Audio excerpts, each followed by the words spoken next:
Good morning, and welcome to a finance team discussion on race. Like so many of you, I have been shocked and appalled by the recent events which have unfolded across the country. They are a reminder that as a society, we have a lot more work to do when it comes to ensuring equality and justice for all. In following up to our company's response to these events and the $10 million donation we announced from our Verizon Foundation to racial and social justice organizations such as the National Urban League and others, it's important that we continue the conversation. The deaths of Ahmaud Arbery, Breonna Taylor, and George Floyd are the ultimate reflection of the various degrees of racism that Black Americans live with every day. The recent incident in Central Park with Christian Cooper is a reminder of the everyday challenges our friends and colleagues are confronted with. I realize that talking about these topics may be uncomfortable for many, but if we want to become better allies, it's important for us to listen and engage with an open mind and an open heart. That's how we bring about real change, and that's how we move the world forward together. So today, I'm delighted that each of our guests was available to join us for an important conversation about race across the finance team. So co-hosting today's event with me is Shane Sanders, who leads up our business excellence team, and is also a member of the Bold ERG's Executive Advisory Board. And in addition to Shane, we have Peter Urquhart, who's a director on our internal audit team, Jennifer Johnson, who's a director in our accounting team, and Joe Rouse, who is a manager on our investor relations team. So Shane, let me start with you. Maybe you would share with us for a couple of minutes here your reaction when you saw the deadly attack on George Floyd, and why is acknowledging what happened, not only with George Floyd, but others, like Ahmaud Arbery and Breonna Taylor and Christian Cooper, so important as we have this conversation? Well, thanks, Matt. And what I would say before we get started, I just want to say thank you to Matt. And I also want to say thanks to to Hans and the leadership team for really kind of the courage to really make space for these types of conversations. And I would also say I want to personally thank Matt really for just reaching out and just asking reaching out to me personally, just asking, hey Shane, how are you doing? How's your family doing? So that that meant a lot. I guess, Matt, when I think about what I saw, and I guess what I'll say here is that this is a fairly difficult conversation for me, to be quite honest. It's probably more of an emotional conversation when I think about it. But what I've said to myself is that, hey, you've got to not be silent. You've got to find your voice in this particular situation, because historically, what I typically do, and I think what a lot of African Americans do, is that we internally process this because it's something that we live with really every day. So when I saw what I saw, it was really more around kind of just, being angry, sad, frustrated. So it was kind of a range of emotions, because, when you see something that is normal for you, it's something that, has a level, really of, some level of frustration, because it impacted me, it impacted my family, having the conversations with my son and my daughters about, why you have to be different and why you have to act different. So it was really kind of an emotional, really an emotional thing for me. When I look at, what happened to George Floyd, and when you look at, really, a person who was essentially, begging for his life. When he said that I can't breathe, and I see my son, and I have the conversations with my son. When I did have the conversation with him, he said to me, "Hey, Dad, you've already taught me about this. I know that I can't do certain things." And it was probably that's the point about the Christian Cooper, where I really saw myself, to be quite honest, where it was okay, to do, really, what she did. And so, I think it's important for us to have the conversation, to have the dialogue, because it is normal for African Americans, in this particular country. And something stood with me in terms of what Matt said to me. I said to Matt, I said, "Hey, Matt, this is normal for me." And you know what he said to me? He said, "Shane, it's normal, but it's not right." And so that's kind of what, I've taken away just in terms of everything that's going on, is how do I find my voice to make, to make this country a better place, to make Verizon a better place. I can tell you I'm probably more proud than I've ever been in the 20 plus years that I've been with Verizon, in terms of the leadership that Hans has demonstrated, that Matt has demonstrated, to really take on a tough issue and take a position, because everyone won't agree with your position, but I've always been taught right is right, and so I think this is right, and I think what we're talking about is really just equal treatment, equal justice, and equality for all people. I think that's what this whole thing means. That was really kind of my reaction, Matt, to what was going on. But what I will say is that I am encouraged and I'm hopeful, because I've had a lot of my colleagues reach out to me. I've had folks on my team reach out to me, and one particular individual reached out to me, and I think what she wanted me to know was that she had tried to reach out to some of her colleagues who were African American, and some of them were a little, may have been a little, trite. It was, I think, the word that she used. But what I told her was that, hey, it takes courage for what you did. And I think that's really kind of the first step, for us as we think about, what's the path forward. So Matt, that's really kind of where, kind of my feelings, I'm just thankful for the opportunity to, have this dialogue. And I'm, just thankful to be part of, a company that values diversity, because I know this isn't easy. And it's not easy for me, by the way, to express myself, because a lot of it, really is kind of deep, it's kind of deep down within me, that you've kind of held for, really kind of all of your, most of your life. So, so that's kind of where I'm at. Again, I'm hopeful, and I think we're having the right conversations as we go through. So again, I definitely appreciate it.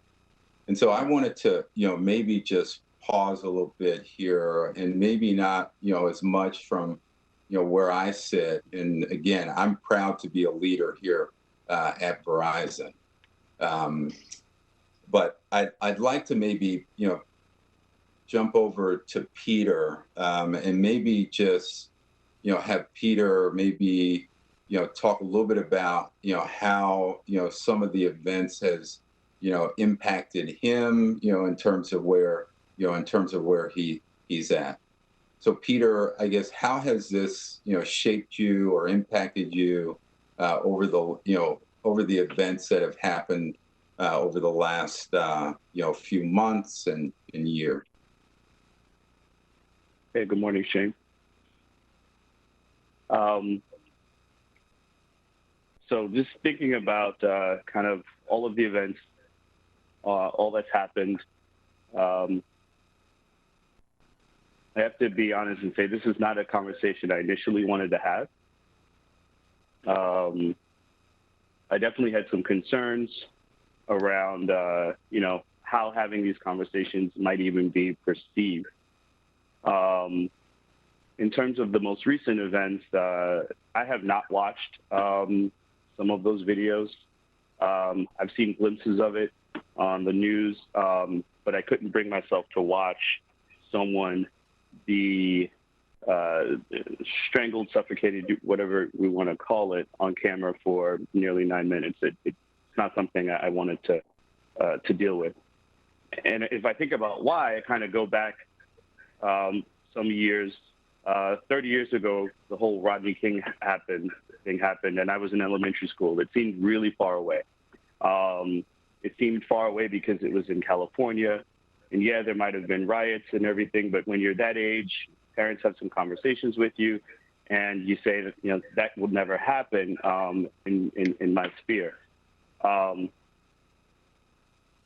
if I think about kind of growing up and having the talk, I was raised by my dad's a volunteer minister in addition to his full-time job. And we've always been taught respect and all the good things that all families teach each other. And the talk was really good, right? Because in addition to getting your driver's license, you get this long, drawn-out talk around, if you ever get stopped by the police, what do you do? So hands at 10 and 2, take off the hat if you're wearing that Yankee cap that he didn't like, and made sure that my wallet was already out, my driver's license was ready to go, and that I wasn't reaching into the glove compartment or my pockets or anything. This seemed really normal to me. And the talk worked up until it didn't. About 10 years ago, I was in the city with some friends. We left the lounge. And this is probably the first time I'm telling this story publicly. I haven't even told some folks in my family. But on the way to the car, I was in the passenger side of the car. I noticed the police kind of humming, didn't really think anything of it. Got into the car, and before I could even put my seatbelt on or think about whatever happened, there were lights shining. There was banging on both sides of the car. I was mortified. I had no idea what was going on. The police officer said, "Get out of the car," and I could look up and say, "What's happened? Is there an emergency?" I thought something was happening around me that I needed to respond to. I was yanked out of the car. The whole incident lasted maybe less than 5 minutes. They asked, what do you have on you? I'm like, I have no idea what you mean. So I was so caught off guard. I had never had an experience like this before. And the talk that my dad had with me, for some reason, that talk, it didn't work that day because there was no time to react. There was no conversation happening. There was no exchange. That day, I was embarrassed. I hid it from my folks at first. My family didn't tell them about it. I started to reflect, well, what did I do wrong? Did I take a wrong step? Was I wearing the wrong color?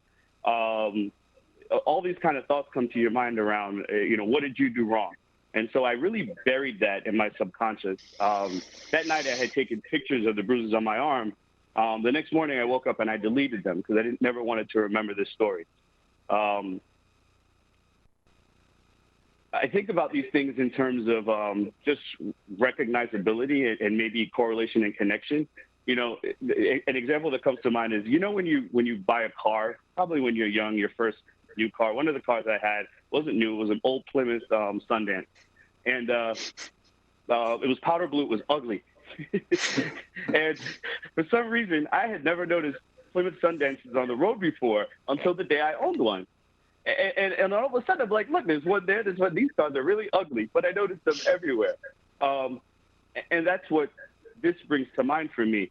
Until you have somewhat of an experience that, whether it's yours or it's close to home, it's very difficult to kind of gather. Fast forward later on into different points in my career when I traveled.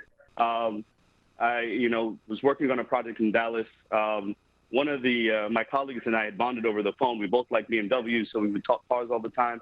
He picked me up, took me to lunch, And at the end of lunch, he said to me, I know this is going to sound weird coming from a white guy, but if you're going to be around Dallas in this area at night, you need to be really careful. In fact, you probably shouldn't drive. And forget it if you have a drink. Don't even think about it. Take a taxi. Sounded like fairly sound advice. But in his mind, he was protecting me from something that could have ended up, in the wrong way. Later on, when I started my career at Verizon, someone well-meaning, my first week there, said, don't speed through the back roads of Basking Ridge. You don't want to get stopped by the police around here. Again, not knowing what that meant initially, probably when you first hear it, but after a while, it's like, yeah, this sinks in. I need to be really cautious. And I got to be honest with you, at nights that I work late in the office, for some reason I can't take the highway or I have to go the other way to get gas. I'm pretty mortified.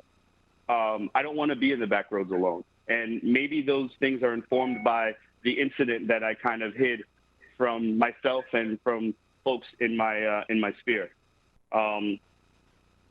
I guess the last point I want to make around all of these different incidents, I mean, there's so many names that we can list. And I want to be careful to not be so focused on the proximity of each incident of, well, what did this person do wrong, or what did they not, did they not comply? I try to, think about this more as a finance person, and all of us as finance people, we make connections, right, with data.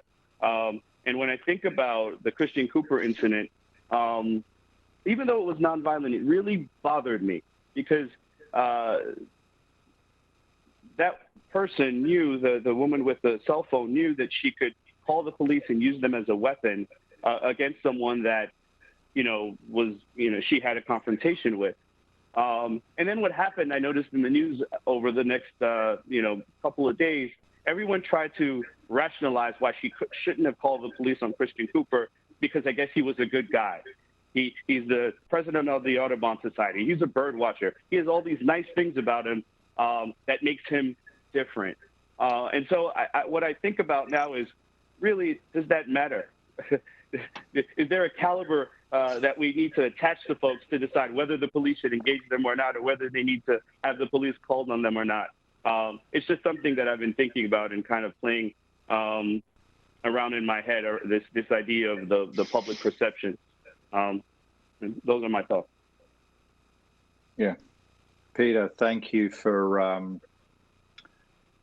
sharing that, and you, Shane, as well. I think something you said, Shane, that strikes with me is, I certainly feel that people who look like me and have experiences similar to mine sometimes often feel that these are uncomfortable conversations to begin, but we have to appreciate it's uncomfortable for you as well. As you said, it's not a conversation that we want to have, but when we have the conversation, we get a better level of understanding, which is where some of the value is.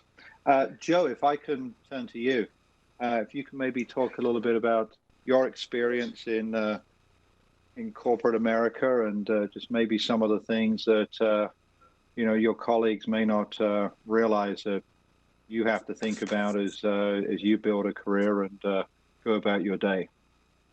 Yeah, I have general experiences, and then I have one specific. But speaking in general terms, I've came up in public accounting and then had spent majority of my career here at Verizon. Within those years, I mean, I've been either 1, 2, or 3 of the only African American individuals either on the team or the department. So in that retrospect, it's hard to just have dialogue and sometimes feel inclusion. Don't get me wrong, that has improved over the years, but there's still more to do. The other thing, and I've talked with counterparts, I've talked to family members. One of the things of being African American in corporate, you have to go above and beyond your counterparts, your peers. Go above and beyond to make your mark. You have to go above and beyond to make people that are above you proud, right, of you. But also you have to make your mark to make sure the people behind you have the opportunity. So you're also dealing with that pressure of trying to make sure that you're doing a great job. Just because not only for yourself, not only for your peers, not only for your boss or your mentors, but also for the people behind you. And then just even, generally speaking, I mean, I've been in instances in meetings where, we're sharing thoughts and ideas, and I would bring out an idea or thought. No one would say anything. 10 seconds, 20 seconds, 30 seconds later, my counterpart would say the exact same idea or thought. For whatever reason, they would get recognized and everything was great. And for me, that I'm taken back by that, because I'm like, I'm saying the exact same thing. Why is anybody not recognizing my voice? So just from a general standpoint, those are some of the things that I experienced throughout my career. Getting to a specific story, I'm in investor relations. So with investor relations, I'm doing a lot of interacting with analysts, doing a lot of interacting with investors. I am representing the company. I'm not only representing myself, but also the company. It happened actually last year. We had a trip to Utah. And in these conferences, you have what they call investor meetings. You'll go and you'll have time to spend with investors to talk about Verizon. They'll, it's like rapid fire as far as giving you questions. In this conference, we went off-site. We didn't stay at the hotel. We went off-site to a restaurant. I was traveling with two other colleagues and maybe 15, 20 other investors. And we get to the restaurant. We get to the host. He sees all of us. I'm, with my colleague. We say, hey, we're here for so-and-so private dinner for so-and-so conference. The first thing that comes out of the guy's mouth is, well, that's okay, but I want to see your card. And so for me, I'm saying, wait a minute. One, I'm 39 years old. I haven't been carded in like 20 years, right? And I'm like, well, wait a minute. You're singling me out. Why are you singling me out in front of all these people? But again, I have to be calm. I have to not blow a gasket. I'm in a public setting. And oh, by the way, I'm in a business setting. So I'm representing the company. And so for me, I had to give myself a moment, calm down, don't want to make a scene, right? Because again, you see all these events happening. It could go far left and cops can be called and who knows what happens. And so for me, I said, I took a step back, smirked, and said, well, hey, I'm 39 years old. This guy behind me, I mean, he's one of my colleagues. He's 3 years younger than me. You didn't card him. And he's like, well, the guys, of course, try to clean everything up. Well, this is how we do in Utah, and I don't know how it is in Jersey, but we have to, make sure we card people. And so he went, I gave him my card, no incident. We all went to our private room. I had to go in the bathroom just to give myself a moment. And then, of course, put my face back on and then go talk to those investors. And I think one of the things that is striking now is that we now have an opportunity. I mean, before, I wouldn't be comfortable even share this conversation, this story with you. But we now have an opportunity to make not only our stories heard, but make folks aware of what's happening and allies. I mean, I've talked to my colleagues after the fact. They've noticed it. And they're like, hey, you know what, Joe? I saw that. That was wrong. That was messed up. And I'm like, okay, well, now you have to actually call people out. Call them out. And granted, yeah, we're in a business setting. There's a way that you can do it. There's a way that you can do it and still be tactful, still be professional. Definitely, if it was a different setting, if I'm with my family, if I'm with my friends, I'm not sure how it will win. I'm not sure if I would have just said, hey, you know what? I'm going to leave the establishment. I'm not sure if I would have been combative. Who knows? I have no clue. But for me, that's one story. I obviously, as folks in this area, we have one of the things that happened with this whole situation is that a lot of the stories that you had subconsciously that you sort of dug deep down, just like Pete said, all of a sudden they come right up. And you're like, you think about this experience or that experience or that experience. So that's just one of the things that I just wanted to share. All right. Well, Joe, thank you. What I will say, to just, maybe just to reiterate kind of what you were talking about, and I think it is, about an awareness. And I think, when you think about corporate America, and I too have been, really in a similar situations. So everything that you and Peter have spoken about, being stopped, or that I've had all of those experiences.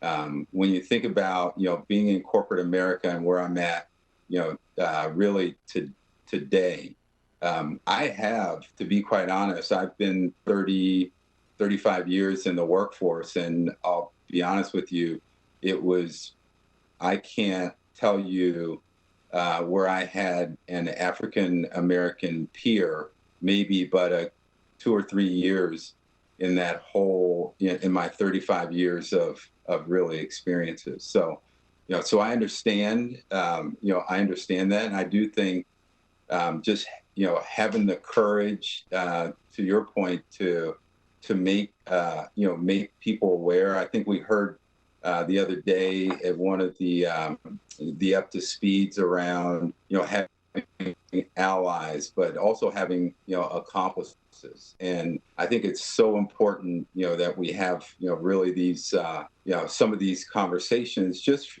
from an awareness, and being able to speak up, and to your point, to call out where, something might not be quite right.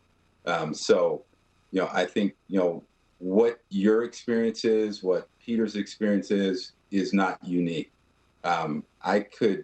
You could have put Shane behind what both of you just said, and the experiences would have been the same. So I guess, Jennifer, after, really kind of, hearing, a little bit about the conversation, how have you really spoken to your family and friends about the events? Thanks, Shane. So let me.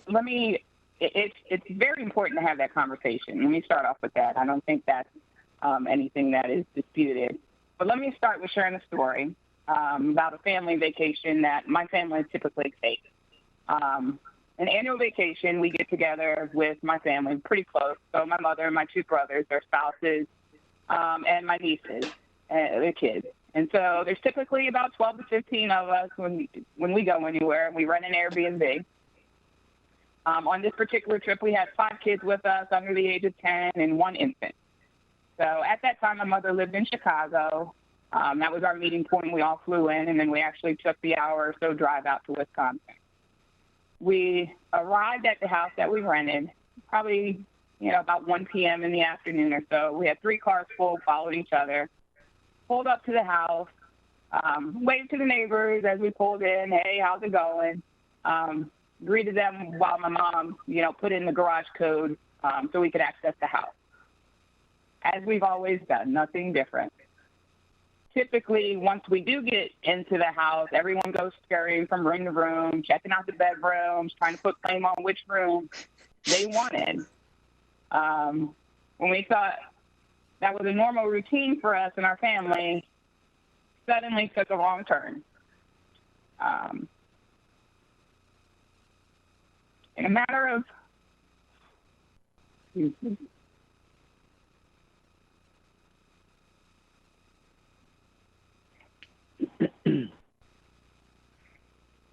about 10 minutes of us entering the location, the house was surrounded by police. They had made entries through various points of the house and quickly moved everyone into one room at gunpoint with assault rifles and shotguns.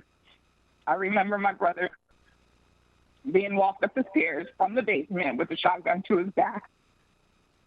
My other brother and now husband with rifles to their head. They had guns pointed at the kids. And I too was staring down the barrel of a shotgun. screaming at the cops that there are kids here and to please, please, please try to reason with them, to have their guns drawn, to put their guns down. The playing and laughter that consumed the kids all turned to screams and cries, in which at that point I had to be the one to try to calm the situation. I slowly approached and put myself in front of the kids, still at gunpoint, but yelling at the males in the room to shut, say nothing, keep their hands hot, and make no movement. Not that they were wrong in wanting to question or say anything, but we know how the situation could have turned out. Could have been tragic in an instant. My mom was trying to get from that office why they were there and pleaded that we rented the place. You would have thought within seconds of coming into the residence that you would have noticed, any person would have noticed that there was no mischief or no wrongdoing happening. But we had to endure this treatment for about 15 to 20 minutes before they finally lowered their weapons. We were informed at that point that they were responding to a call of a big black man burglarizing the house. You would have thought that we robbed the bank and took hostages the way that they swarmed the house and acted. It became apparent that once again we became the victims on an innocent trip of being racially profiled. While the officer apologized before they left, that wasn't enough. And I become very emotional because it's real. And like Pete and Joe say, you tend to pack these things away because you don't want to relive them. But we're forced to do that every time something happens. We have to remember why we protest and why it's so important to have a voice and work towards changing things. I tell you the story because we had no choice then to sit down as a family and discuss what happened amongst ourselves and educate the children at that point in time that you will be treated differently just because of your brown skin. We have to educate them on what actions need to be taken not to ignite the feeling or the situation. Or as I talked about, we could have very well lost one of our loved ones that day. While they were younger, at that time, it was several years ago, so several years has passed. But we revisit the story, and absolutely, with everything that's going on, we talk about it. Talk about the story of my nieces and now my nephew. We draw the correlations between the racial divide, the excessive force that was used at that time, and police brutality against blacks and African Americans. But those conversations aren't sugar-coated. They're raw conversations.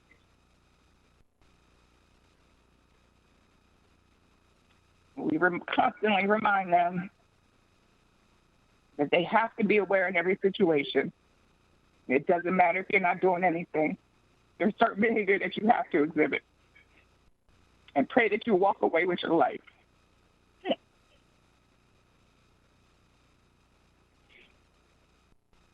Kids are never too young to have it. You have to start young with them, unfortunately.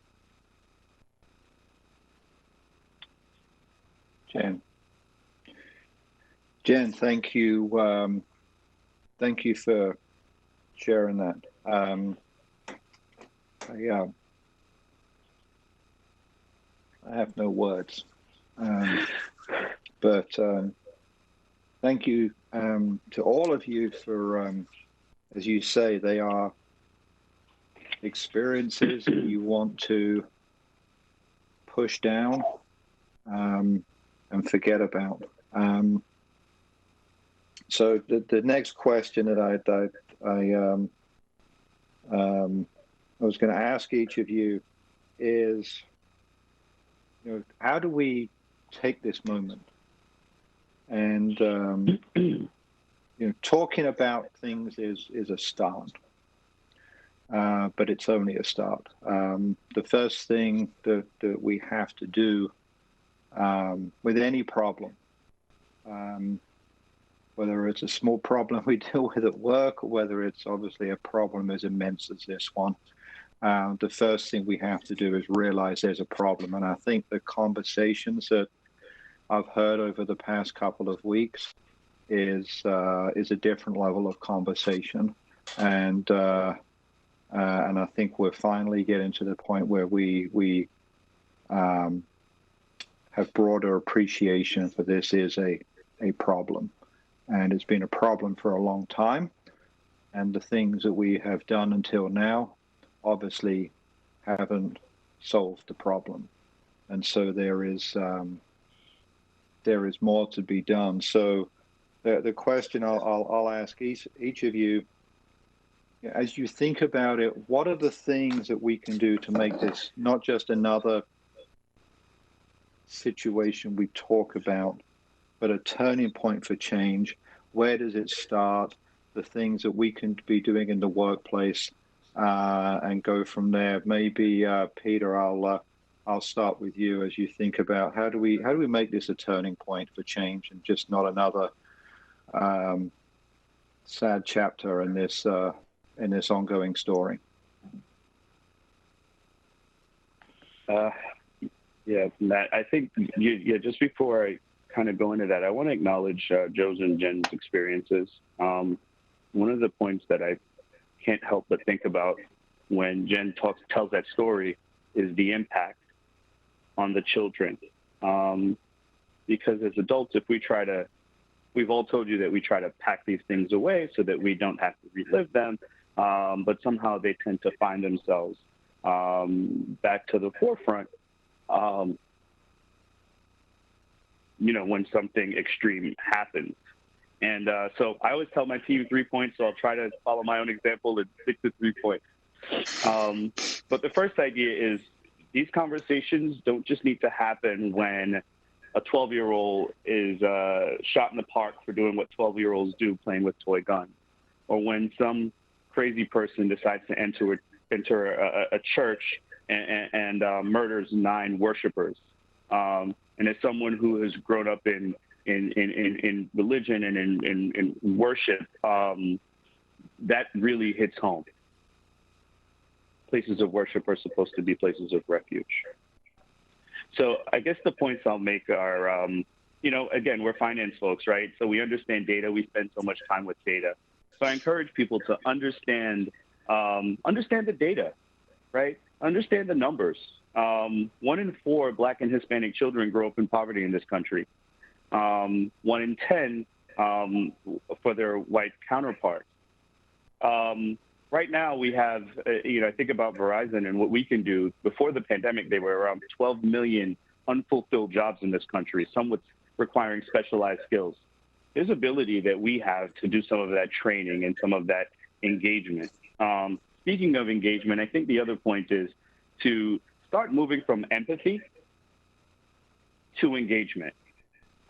It's one thing to understand and to start to put yourself in someone's shoes. It's a whole other thing to take some action as a Fortune 20 company with a lot of resources and ability and drive. It's even in our credo that we help the community and that we share our wealth with the community. The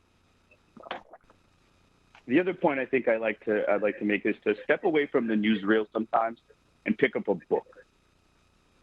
Pick up a well thought out piece of writing and understand not just history, but correlation, causation, connection, because that's something that any of us can do. Getting away from my 3, but the last point I think I want to make is just understand what opportunity means to some people. We all have social circles, but when we think about what those social circles look like, are they just a mirror reflection of ourselves? Because we all know in those social circles, opportunities are found. I've made sure that my friends had opportunities for internships or opportunities for new jobs or development. Internally, we still do that, right? And it may not be chosen by race, but it's a pretty small So start to think about the opportunity on the social circles outside. Make an effort to understand some of these firsthand stories so that the folks you see here, Jen, Joe, and Pete, any of us could be Breonna Taylor or Christian Cooper or Ahmaud Arbery in a blink of an eye. I know these things are difficult. We often hear we don't want to talk about race. I told you that's how I was always taught not to talk about these things in the workplace. But I think we've had to kind of turn that tide, and whether it's uncomfortable or not. I spoke to someone yesterday who I trust, and they told me it's time to rip the Band-Aid off, and that really moved me to sit here and to be able to have this conversation. So there are a lot of opportunities. There are many things companies can do to really properly align not just the empathy, but the engagement and some real actions to make sure that we're engaging poverty-stricken communities and really looking to pull folks up. I'll close with a quote that means a lot to me. Sorry here, I really wanted to share this. But as a company, if we want to think about what our next actions are and how well we want to do it, Raymond Chandler is a British-American writer. He said, "Ability is what you're capable of. Motivation determines what you do, and attitude determines how well you do it." So if we're going to take actions, how well we do it, it's all about our attitude. And I hope that we're able to really move from just that empathy and feeling sorry for folks or feeling bad to true engagement and putting our actions where our mouth is. Peter, that was thank you.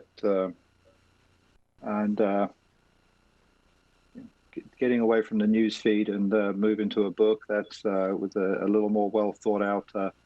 I think that would I know that would do me a lot of good.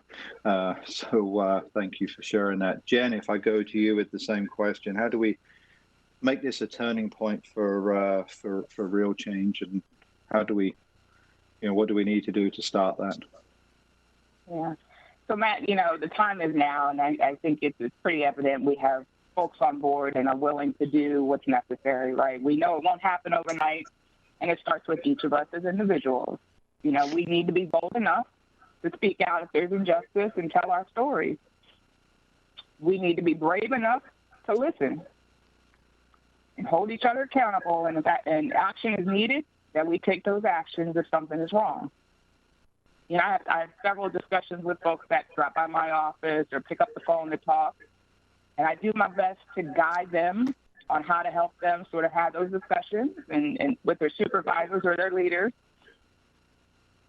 But if that falls on deaf ears, or we as leaders aren't ready to step up and take the action to change some of those things, then we fall back in the same routines of having to bear these experiences alone.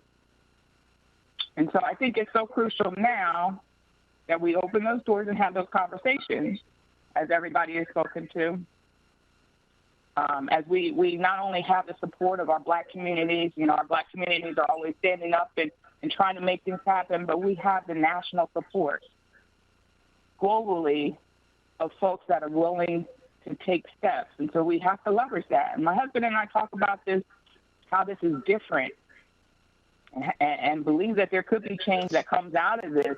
But why? Why did it have to get to this? What's different now? And honestly, I believe it's only because you have live footage in front of you, play by play, that leaves nothing to question. That officer had every opportunity to lift his knee off his neck, but didn't have human decency to do that. It was all videotaped. And I think, these are devices that each of us has in our hands every day. And we all can make a difference. If you see something wrong or something out of the ordinary, record the incident. You never know what's going to come of it. And if it's nothing, you can always delete it. It doesn't hurt anything. This is our avenue and our only way to be able to hold people accountable. And it's hard to dismiss a situation when you see it start to finish right in front of your eyes. And the final thing I would say and add is that, we need to get out there and vote.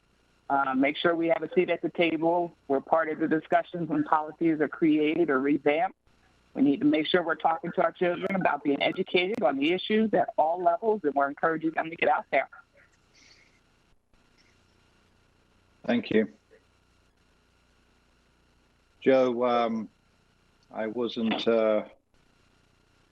with you on that trip, but I can imagine how I would have reacted initially, which is probably taken aback and not been prepared to have said something or done something. So your story reminds me to practice in my mind that if I'm in a situation like that and somebody I'm with, and you and I have traveled together on IR trips, to know that unfortunately those situations can occur. And the reason anything in life we practice is so we know what to do when it's real, right? And I think just situations like the one you mentioned are one for the rest of us to think about. If I'm in a situation like that with a friend or a colleague, rather than being just caught off guard and probably just not reacting because you're just so kind of surprised to have seen it,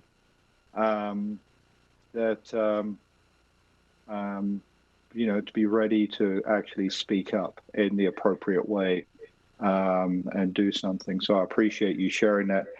Going back to the question we asked, I've already asked Peter and Jen, how do you see us turning this moment into a turning point for real change as you think about the conversations you're having with other people you're seeing take place across the country right now? I mean, I think first, the step that we're doing right now, I mean, even the leadership of Hans, yourself, Shane, just this moment right now is incremental. We wouldn't be having these discussions several years ago. I wouldn't be comfortable having these discussions with anybody outside my race several years ago. So I think just start this right now with the dialogue. I think it helps. Going back to being aware, obviously helps. Going back to having allies helps. I concur with Jen as far as make sure that you're educated and that you're voting. There's a lot of things going on in this world, and I think people are now. And one of the things that I, because I've had colleagues reach out to me, which I appreciate, and we've had discussions and dialogues that we might not have, in the past years. And one thing I can say is that I've seen people out there that don't look like me that are out there protesting too. And for me, that's what I feel that's different in this moment compared to other moments, that people are just tired of it. And the thing about it is, for African Americans, we've been saying this for so long.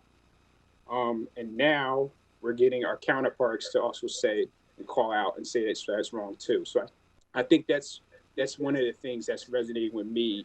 I'm before I was very pessimistic that nothing was going to change. It was going to be status quo. I'm more optimistic, but to Pete's point, we need action. So you have the dialogue, you have allies. Okay, now time for action. So I'll just leave it at that. Yep. And Shane, if maybe I'll. We've had a lot of good comments come in here. We're not going to have time to get to a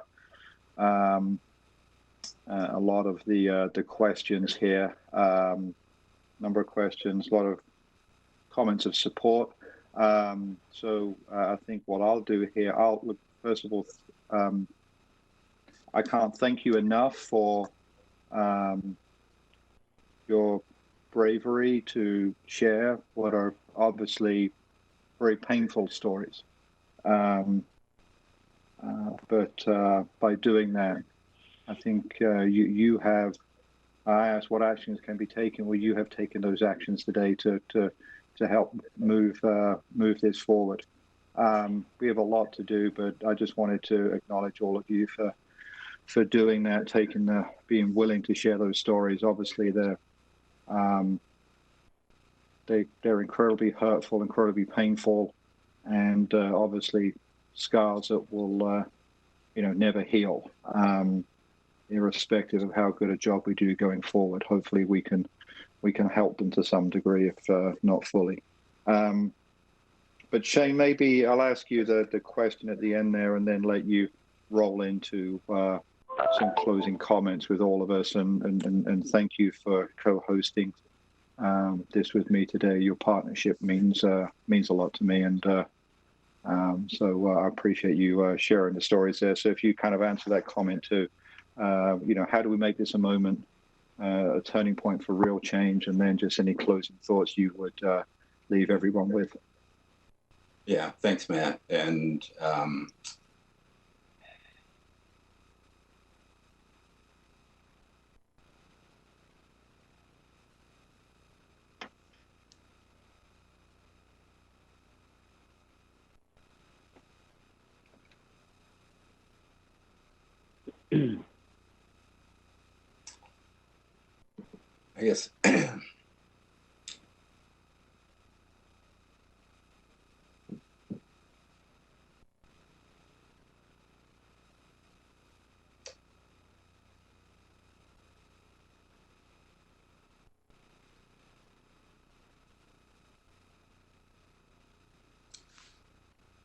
I guess I'd like to just say,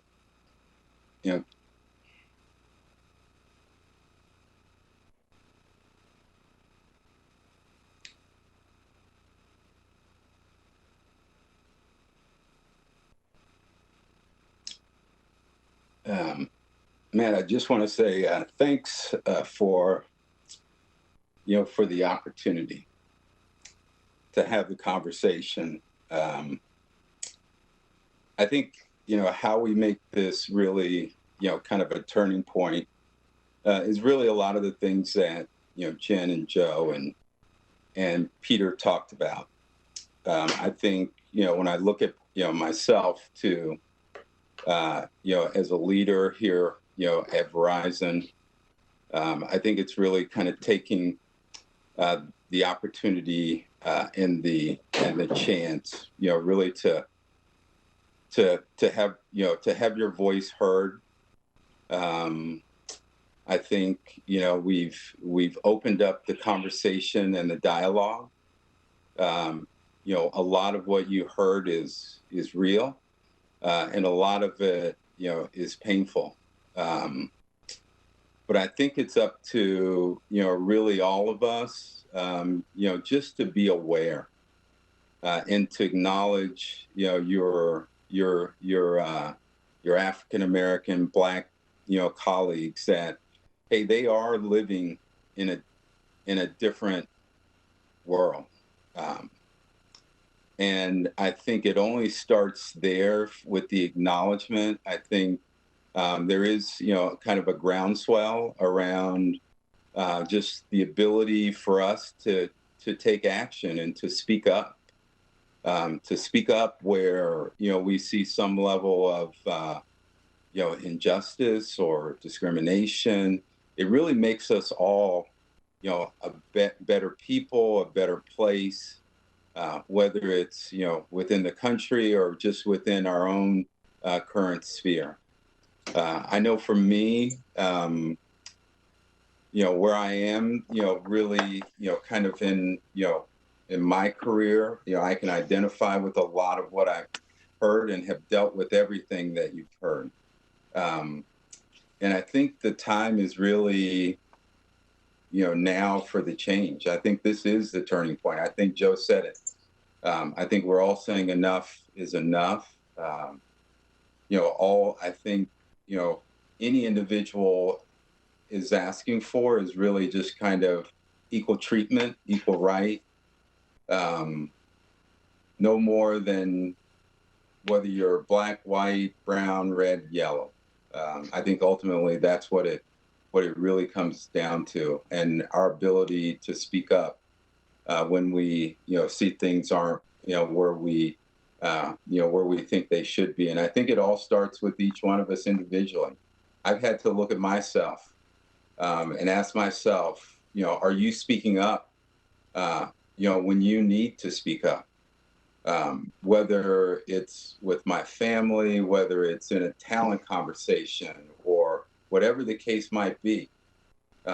Because, the one thing that I will say, just given where I'm at, being a leader here at Verizon, what I don't take for granted is I know somebody had to take a risk on me.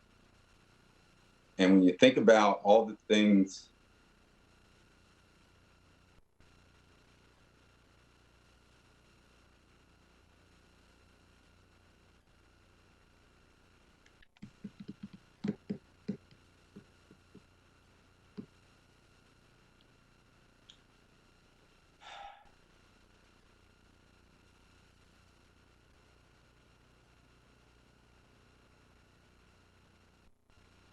that you have to overcome.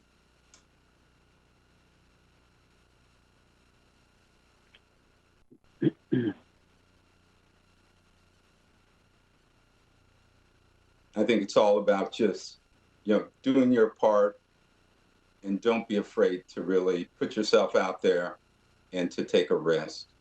And I guess what I would just kind of close it up with, if you ask me just in summary, I think it's so important for all of us to really kind of educate ourselves in terms of, what's going on, in our country, what's going on in our, in our current environment.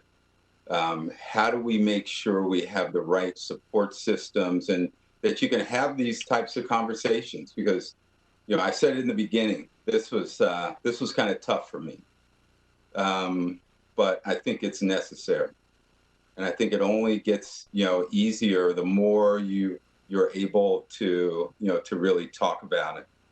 And then I would say, probably lastly is really around just getting involved. Whether, it's, with what we have going on in Verizon, there's a lot of things that, that are being offered in terms of some of the ERGs. There's, volunteer, and then just really just, having the conversation. I think this conversation has been good. I can't reiterate enough, Matt, thank you for, having the courage, to have, to make space for this.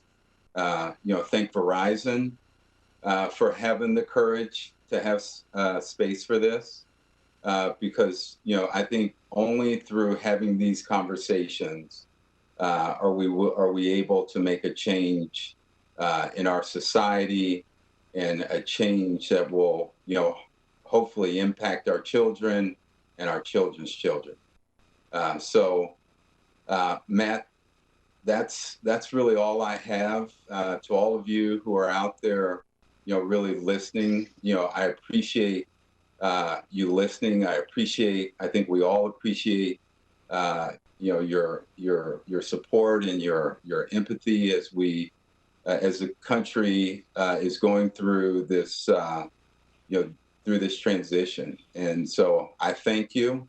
I know you don't have to be here to listen, so I don't take that for granted either. So, I appreciate you, opening up your hearts and your minds to hear, and to, and to confront, the issues that, we've, kind of pushed to the side for so long. So, again, thank you. And Matt, I will, turn it over to you to, to sign off. So, thank you. Well, once again, thank you to all of you.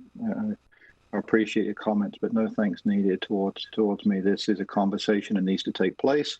You've done an incredible job, all of you this morning, sharing with that, and we will continue to do the hard work going forward now to move forward in a better way. So thank you, everyone, and look forward to talking to everyone soon.